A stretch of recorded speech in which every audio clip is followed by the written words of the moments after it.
BTS BTS برای من فقط یک گروه موسیقی یا چند هنرمند محبوب نیست. شما تبدیل به بخشی از وجود و زندگی من شدید.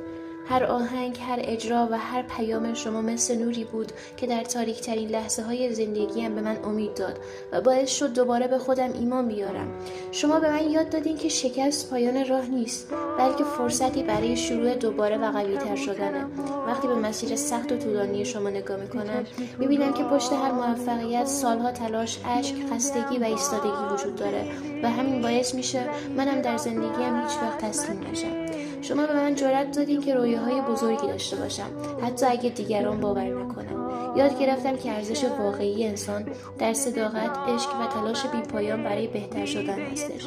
هر بار که به موسیقیتون گوش میدم، احساس میکنم تنها نیستم. انگار خانواده بزرگی به اسم آرمی کنارم ایستاده و من بخشی از این